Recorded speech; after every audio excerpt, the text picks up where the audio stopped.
Hello everyone, it's time for Good Week Israel, where we will give you ILTV's latest positive highlights. So get ready to smile, because coming up, incredible discoveries unearthed in the desert amidst a years-long race against antiquities thieves. Flying pizza could soon be a reality with a new pilot program in Israel. And what makes Hebrew a unique language? Stay tuned to find out. All right, despite the ongoing COVID-19 pandemic, repeat elections, high cost of living, and constant security threats, Israel has been ranked as the 11th happiest nation in the world, according to the latest World Happiness Report. And the ranking is a notable increase from 2020, when the country ranked 14th place. But due to the pandemic, the data was compiled differently this year as well. For one, researchers were unable to do face-to-face interviews in several countries, and the correlation between COVID-19 and overall well-being became the main focus for most respondents.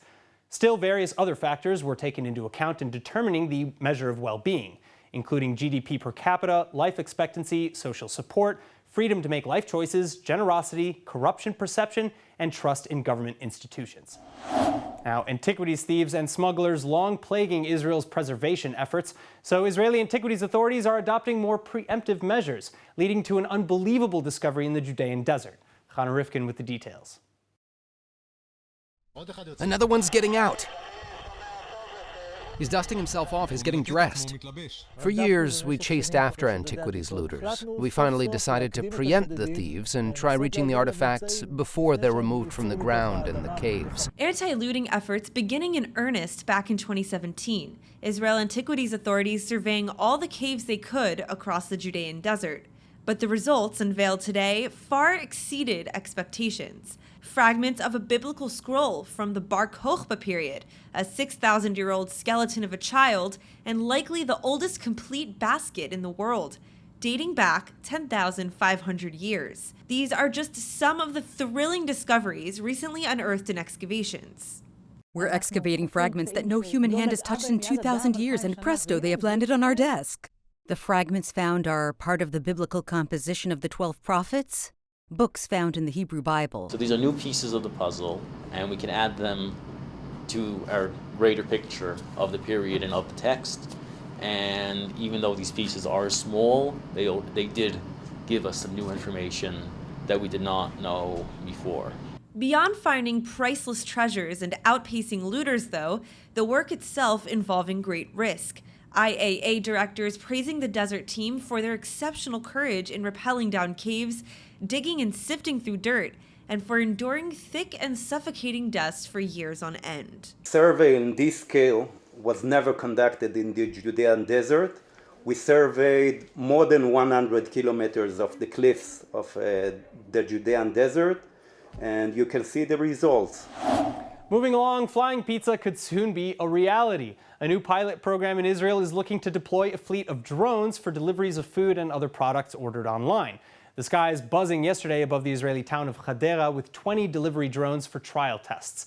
Alyssa Hugel has more.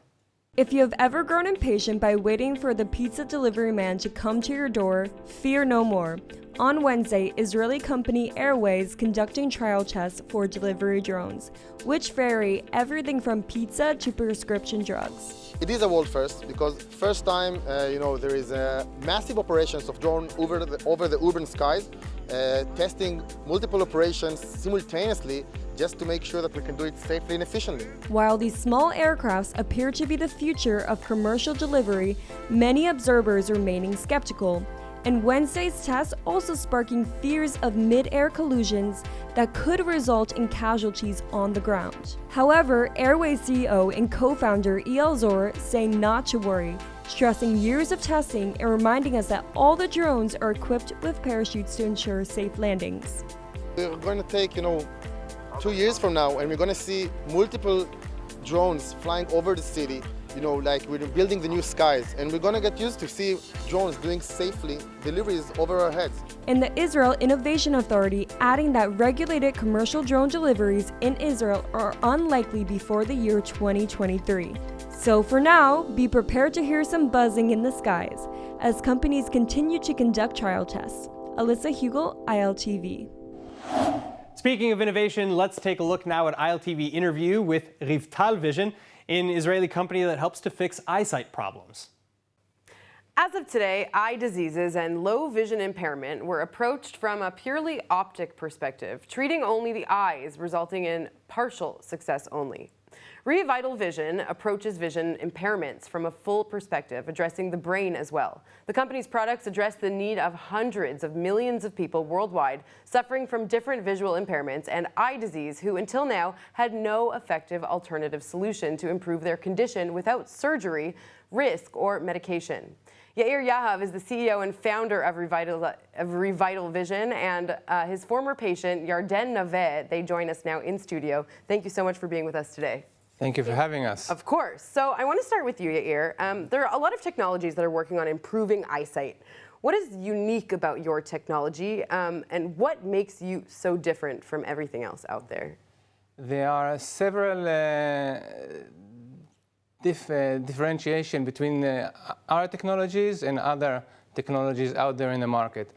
The vision depends on both how the image is captured by the optics, by the eye, and the visual processing in the brain.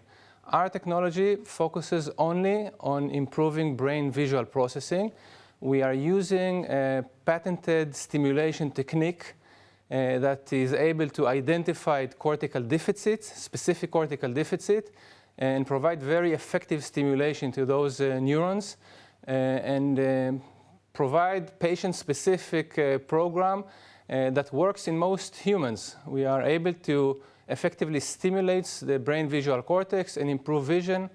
We are the only technology in the world that has FDA approval with efficacy claim to improve vision in adult with amblyopia, which is considered otherwise untreatable until the age of 9. And we are also effective in improving vision in various eye diseases, such as congenital nystagmus, which Yarden will share with you. Congenital nystagmus is a disease where there is constant uncontrollable movement of the eye, which leads to poor vision and many other visual impairments. So why don't we turn over now to Yarden? It seems like an appropriate time. Why don't you tell me what was the problem that you had when you wanted to get this treatment, and where are you these days? Where are you now? So I born with a nystagmus, which affect my vision, and all the eye doctors told me that I can't get a driving license.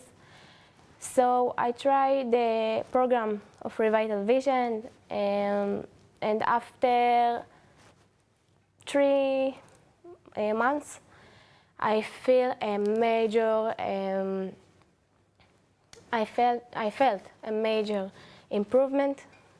So I go to optometrist, and she told me that I have a big improvement, and I can get a driving license. And now I'm driving 2 years. Within just 3 months of getting the treatment, you were able to have that much of an improvement that you could go get your driver's license? Yes. Wow. And my dream came true. Yair, we're really interested to know in what development Revital Vision is. What stage are we in? How can people get this treatment if that's really what they need and they're looking for? So we have actually completed the product. We started initial sales in worldwide. We have been treated a few hundred patients with our new technology platform. We have completed the regulatory approval for our new technology platform, FDA approval, CE mark.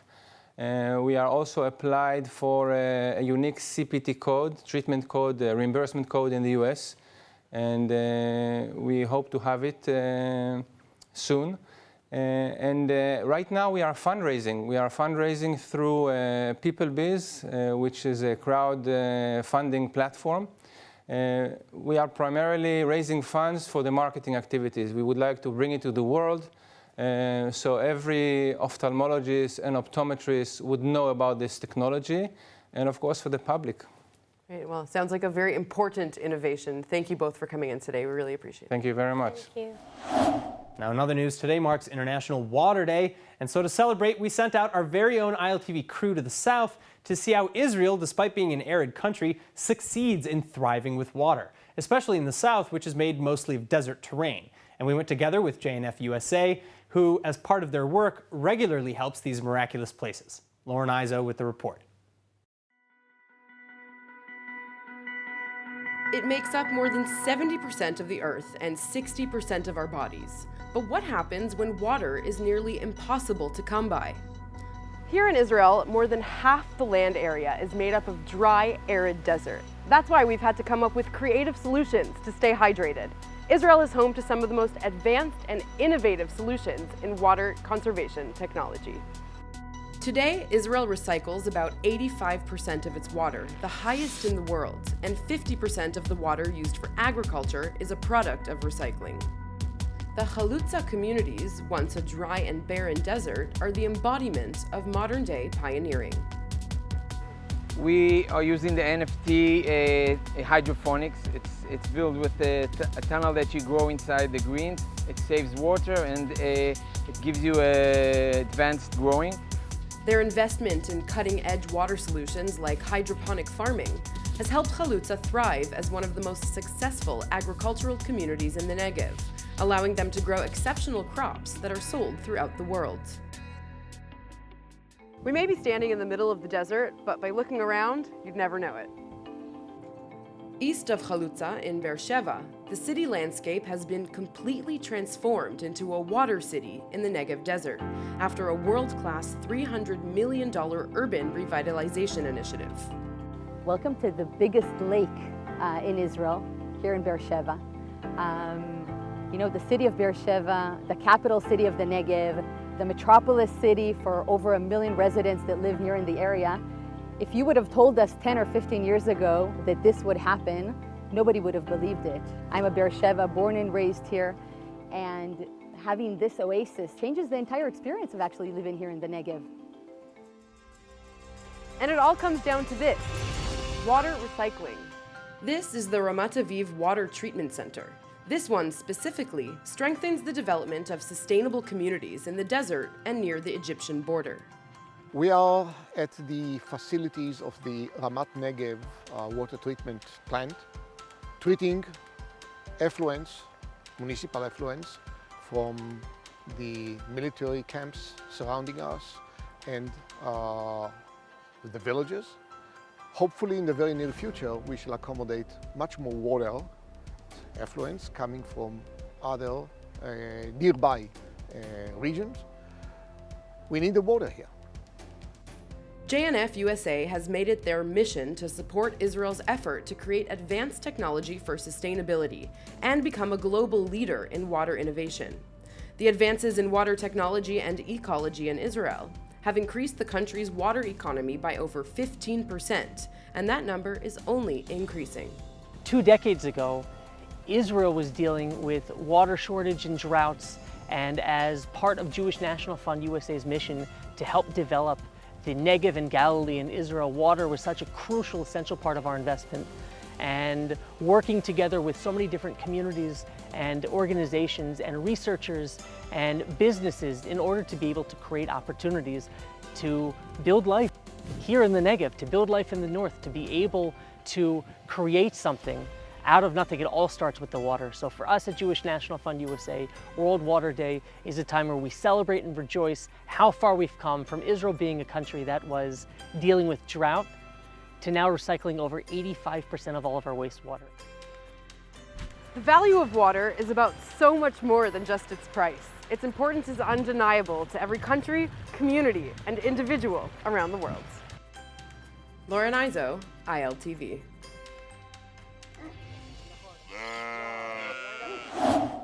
So what makes Hebrew a unique language?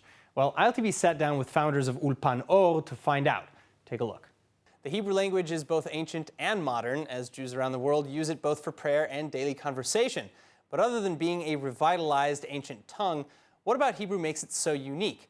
Well, here to teach us more and tell us all about their mission to teach Hebrew even during the pandemic, co-CEOs and founders of Upan in Israel, Yoel and Orly Ganor. Thank you both so much for being with us today. Thank you for inviting me. It's our pleasure to be here with you, Aaron, and I'll try to answer your question. All right, well, let's start with the first one then. Hebrew is largely considered a holy language. Can you give us some insight about what makes Hebrew so unique and maybe a short history on the ancient language? Okay, Aaron, do you know who was the first speaker of Hebrew? Modern Hebrew? Hebrew. No. Okay. In general, no. Well, God was the first speaker of Hebrew because by his spoken word, the world was created, right? Because when God said in Hebrew, Yehi or, Vayhi or, it means in Hebrew, let it be light.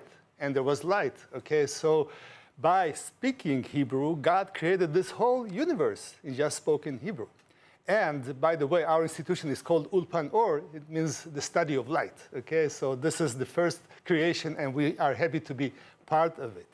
Then, you know, if we fast forward to the event where the tablets were given, okay? So God spoke the 10 Commandments, and then he engraved those on the 2 tablets that Moses brought with him, okay? So it all was in Hebrew. Our prophets spoke Hebrew, and only in Hebrew one can understand what Adam means, you know, the name Adam of the first human being on this earth. In other languages, it doesn't mean anything, just Adam, like Joe or whatever. But only in Hebrew you can understand that Adam was created from Adamah. Adamah in Hebrew is earth. There in the root. So it's only by understanding Hebrew one can appreciate its holiness, its spiritual roots. And this is my answer to you. All right, well, Orly, I'd like to ask you now, you know, Israel's a melting pot of many cultures and backgrounds, and the language unites Israel as one. So, you know, can you share maybe a personal connection to Hebrew? Of course. Okay, so I grew up in a family who spoke Hebrew. But of course, I was surrounded by 3 languages, like most Ashkenazic people, Yiddish, English, and Hebrew. English and Yiddish were languages I heard. Jewish stories were told in those languages, and I wasn't able at an early age to speak those languages. So quite from the beginning, I understood that understanding is not enough. You really need to speak in order to experience a language. Yoel has a very interesting comment on that. Okay, I was born in Russia, okay? And during the 6-Day War, when I was 11-year-old boy, with my family, we sat down in some kind of a shelter. We blocked our windows and the doors so the neighbors could not hear. What did we do? We listened to Kol Israel Lagola, the broadcast for diaspora from Israel in Russian. But sometimes before or after the broadcast in Russian, there were other languages, okay? And there was one language I could not recognize, but it was like music to my ears, okay? And it was Hebrew. So since then, my attachment to Hebrew was created. All right, so you're teaching Hebrew through the Upan. What can you tell us about, you know, this mission? Okay, so we really feel that we are on a mission. And let's say it all started when I graduated university and I got my degree and I was called to teach at the Upan of the Hebrew University. And back then I already felt that it's a great thing to do, but there is something missing. Something that enables people to really speak fluently, to enjoy speaking Hebrew. I taught in many Ulpanim. And suddenly, the 90s came, and it was the huge immigration from Russia that arrived. About 1 million people came. And I always created my own stuff. I recorded things. I felt that a language should be heard, should be kind of built in a different way than the regular Ulpanim.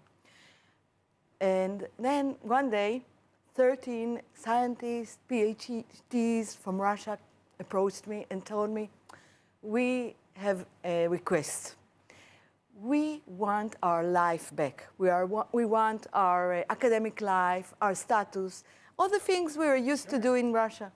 But here in Israel, the options are almost closed for us. So we're thinking of either immigrating to the States, or if we won't be accepted to university, we don't really know what we'll do here in Israel. I was very young back then, and I thought, how can I take it upon my shoulders? So, but they really begged me, and they said, we have 3 weeks to get prepared for an interview.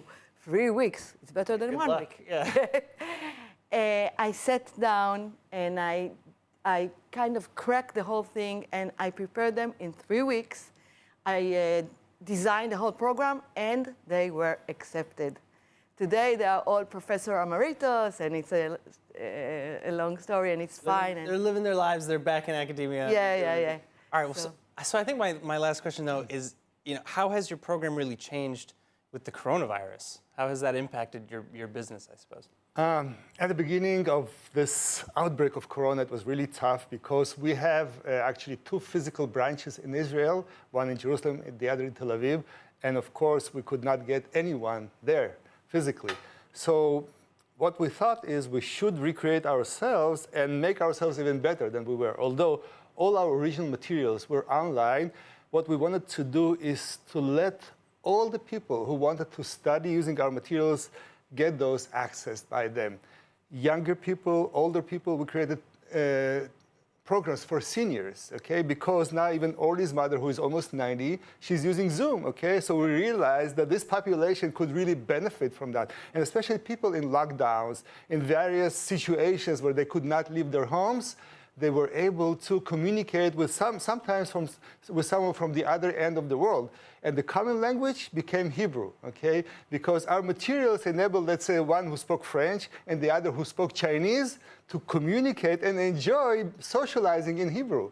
So now we also created a new program for kindergartens, okay? So we now have people from age of 4 to 120, okay? And study with Hebrew, us. study and enjoy studying Hebrew. This is our mission. All right. Well, I mean, I think that the mission is so important. It's so amazing. And I know that just having something to unify everybody, even if it's just a language, is an amazing thing. So, Orly, Yoel, thank you so much for coming in. Upan Or, for everybody who wants to check it out online. And tell us about your connection with Hebrew. Yes. We would love to hear your connection.